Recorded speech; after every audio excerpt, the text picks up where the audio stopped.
pagi bertemu kembali ya kita dengan identifikasi kebutuhan belajar dan kurikulumnya. Dimana kemarin kita sudah menerangkan, sudah membahas tentang kebutuhan-kebutuhan baik itu normatif ya, komparatif, kemudian kebutuhan insentif. Di sini akan dilanjutkan dengan kebutuhan yang diekspresikan atau tindakan. Jadi bagaimana kebutuhan yang diekspresikan itu? Ini di dalam kebutuhan yang diekspresikan atau tindakan itu merupakan suatu kebutuhan yang ditampakkan oleh seseorang ya yang membutuhkan. Di mana di sini di dalam suatu kebutuhan yang diekspresikan itu misalnya apa yang kamu butuhkan dilihat daripada sisi pendidikan masyarakat ya. Misalkan di sini di dalam pendidikan masyarakat itu kan berkaitan dengan suatu pembelajaran yang dengan mata kuliah konsentrasi baik itu pemberdayaan, kemudian PNFI ataupun pelatihan. Nah, di sini mungkin kan di dalam teori-teori juga kan perlu diimplementasikan suatu pembelajaran tentang yang berkaitan dengan pelatihan misalkan ya. Nah, di sini itu merupakan suatu wujud dari kebutuhan yang memang harus direalisasikan di lapangan. Itu mungkin salah satu contohnya ya. Nah, kemudian kebutuhan masa depan. Kebutuhan masa depan itu biasanya berkaitan dengan diri seseorang ya. Kebutuhannya mau apa gitu. Jadi intinya kan tidak akan sama kebutuhan yang satu dengan kebutuhan yang lainnya.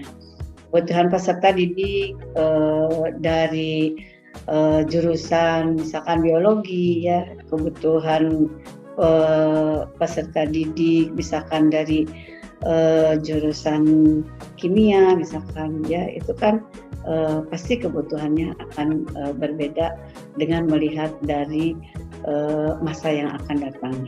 Dan pasti juga mereka sudah memplanningkan menjadi apa saya.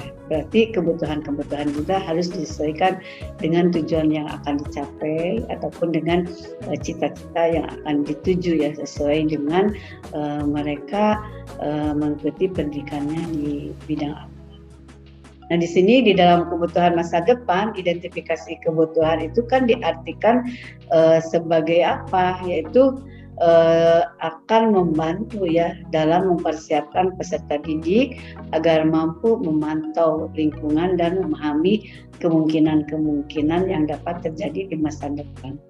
Jadi di masa depan itu kan biasanya ya kebutuhan di masa akan depan itu mungkin saja saat ini kita memang butuh, tetapi ketika kebutuhan kita itu terrealisasi di masa depan itu mungkin kan karena juga zaman berubah gitu kan. Apa yang kita persiapkan itu apa memang kita akan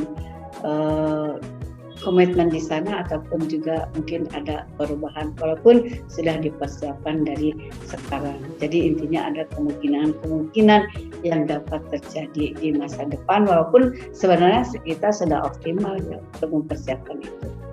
Nah, selanjutnya adalah kebutuhan insidental, di mana kebutuhan ini sangat mendesak. Jadi terjadi kegagalan itu jarang, namun memiliki dampak yang signifikan. Di sana di dalam kebutuhan insidental yang besar itu pertama adalah dilihat daripada yaitu dari cara kita menganalisis satu potensi masalah dengan pertanyaan. Jadi apa yang akan Anda lakukan bila terjadi kerusakan? Contohnya kan sekarang ini kan zaman digitalisasi. Kita misalkan punya sistem jaringan-jaringan yang berkaitan dengan komputer, dengan aplikasi-aplikasi misalkan. Itu kan salah satu tindakan ya yang detail ya ketika terjadi kerusakan tersebut, mau bagaimana gitu kan solusinya atau secara bagaimana tindakannya gitu kan, itu juga kan diperlukan ya di dalam suatu kebutuhan mendesak itu solusinya seperti apa gitu, yang akan nanti menjadikan dari suatu kebutuhan itu bisa terpenuhi. Itu ya salah satu pencerahan daripada 6 kebutuhan menurut Morrison. Sampai di sini ya. Terima kasih. Wassalamualaikum warahmatullahi wabarakatuh.